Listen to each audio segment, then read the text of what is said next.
Pinangunahan ni Pangulong Ferdinand Marcos Jr. ang ceremonial turnover and awarding to beneficiaries and stakeholders ng pabahay sa ilalim pa rin ng expanded pambansang pabahay para sa Pilipino sa megawide precast plant sa Taytay, Rizal. Ayon sa Pangulo, umabot na sa 423,000 ang pabahay na naitayo at napondohan ng pamahalaan simula Hulyo ng taong 2022 hanggang Enero sa taong kasalukuyan. At ito ay sa ilalim ng Expanded Pambansang Pabahay para sa Pilipino Program. Mas lalong naging makabuluhan ang selebrasyong ito dahil sa pag-award natin sa ating mga benepisyaryo ng pabahay mula sa iba't ibang housing modality sa ilalim ng Expanded Pambansang Pabahay para sa Pilipino Program o yung 4PH. Natunghayan natin ang pagkakaloob ng mga symbolic key para sa mga benepisyaryo ng vertical at horizontal housing.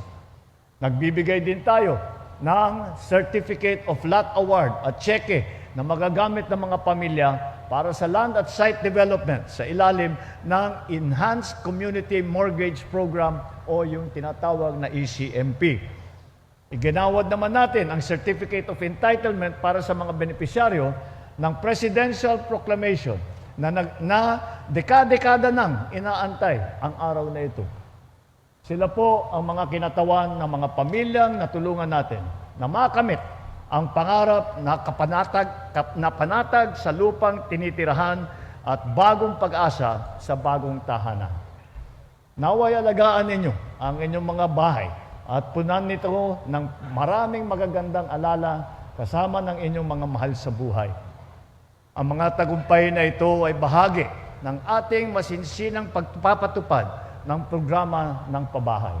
Mula Hulyo ng 2022 hanggang Enero ng 2026, tayo ay nagkagawa at nakapag-finance na higit 423,000 housing unit. Malayo na ang ating narating. Ngunit patuloy pa rin tayong nagsisikap upang maabot ang ating target na bahay sa mga susunod pa na taon. Binisita ng Pangulo ang megawide precast facility upang tunghayan ang mahalagang proseso at modernong teknolohiya para sa mas mabilis at mahusay na paggawa ng bahay. Ayon sa Pangulo, patuloy na magsisikap ang pamahalaan upang maabot ang target sa mga susunod na taon. Sa ikapitong anibersaryo ng Department of Human Settlements and Urban Development o DHSUD, kanyang ipinangako na bibigyang access ang mga Pilipino sa disente at abot-kayang pabahay.